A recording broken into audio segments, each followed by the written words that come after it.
Hello my friends, my name's Gene Arnold and thanks so much for tuning in to another episode of Regular Guy Mountain Biking. So in this video, we're going to mix things up a little bit. Rather than talking about mountain bikes, we're going to talk about gravel bikes. So here's the deal. When I was a kid, there were BMX bikes and then there were 10-speed bikes. Mountain bikes didn't exist yet. I started out on a BMX and then I moved over to a 10-speed like a lot of kids did. Now, clearly my passion has moved from road riding to mountain biking, but gravel bikes look pretty cool, and I definitely wanted to give one a try. Now, I kind of lucked out, and my buddy Chris has a Norco Search. His is a pretty high-end gravel bike. It's pretty sweet. So he was kind enough to lend it to me so I could actually give gravel bike riding a try. So the plan for the rest of the video is first, let's take a look at Chris's gravel bike. I just want to compare it to a road bike, and we can kind of take a look at some of the differences between the two types of bikes. Then after we're done checking out his bike, we'll take a look at some ride footage I have of me actually using his bike.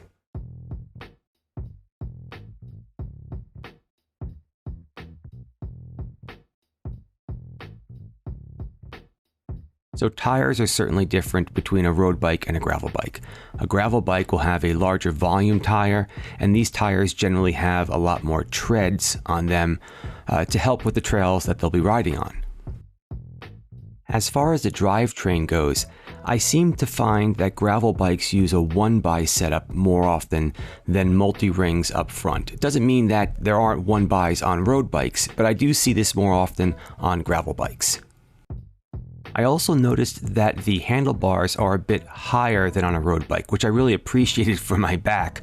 So it was a very comfortable ride, and I enjoyed it a lot. Now, hydraulic brakes are definitely finding their way to road bikes as well, but you'll definitely see a nice set of hydraulic brakes on a gravel bike, which come in very handy with the types of trails that you're using these bikes on. And the last thing that I wanted to note is the fact that some gravel bikes actually have dropper seat posts on them, like this one, which I found pretty cool. So these were some of the most obvious differences between a road bike and a gravel bike that I noticed when I borrowed my buddy Chris's Norco Search. Okay, now that we're done taking a look at Chris's bike and some of the differences between a gravel bike and a road bike, we're going to move over to the ride footage. Now, I'll be honest, I didn't get a chance to ride his bike as much as I would have liked to. There was just only so much time, but I had a really good time, and I'm certainly looking forward to sharing this footage with you.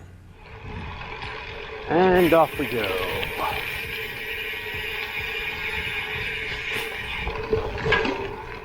Well, I know I got to get used to riding this a little bit more, but I'll tell you one thing.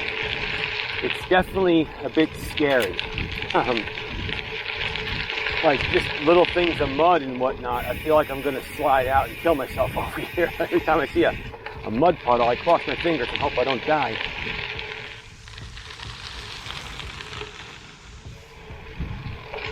See all this stuff right now? This is scaring the heck out of me right now, because I literally feel like the front wheel is just gonna wash right out. Not used to riding like this.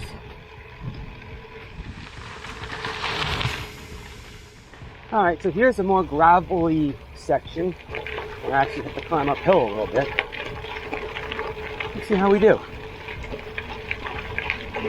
Seems to be going pretty good.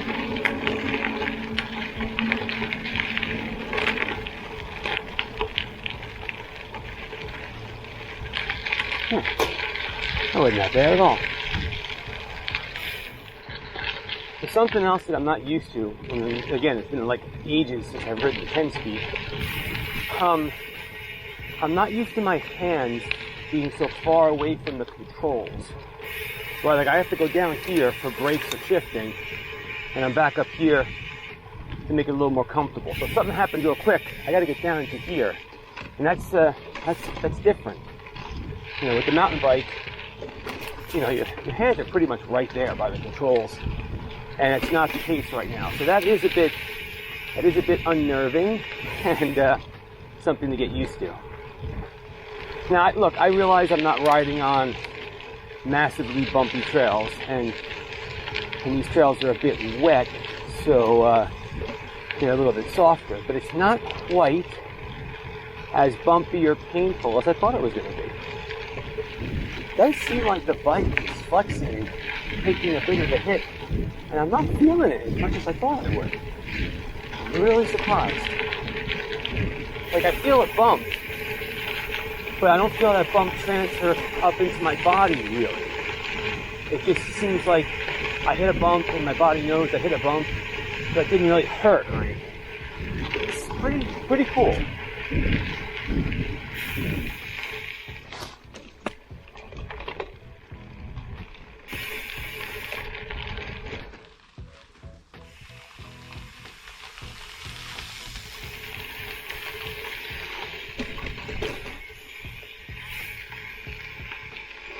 After riding Chris's gravel bike, even for just a little while, I can completely see why this is a more relaxing, social type of riding.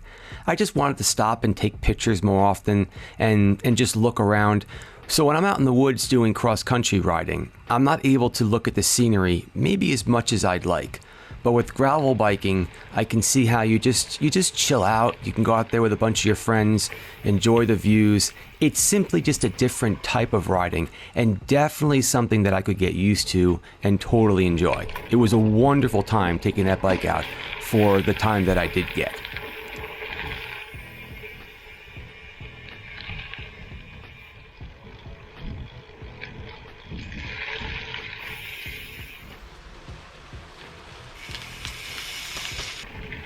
So another big difference that I had to get used to was the fact that I may actually have to ride on a road here and there.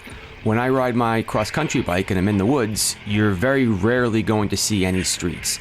But with gravel biking, even with just this first tour, I did have to cross some streets, and in some areas I had to actually ride my gravel bike, or well, rather Chris's gravel bike, on the road for a little while to get to the next entrance to another trail.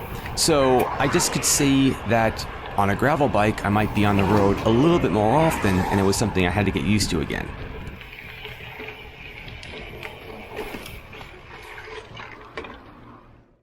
Okay, my friends, before we wrap this video up, I do have a question for any of you. Do you ride gravel bikes? What do you like about gravel bike riding? Is there anything you'd like to share with some of the other viewers? Put that information down in the comments below.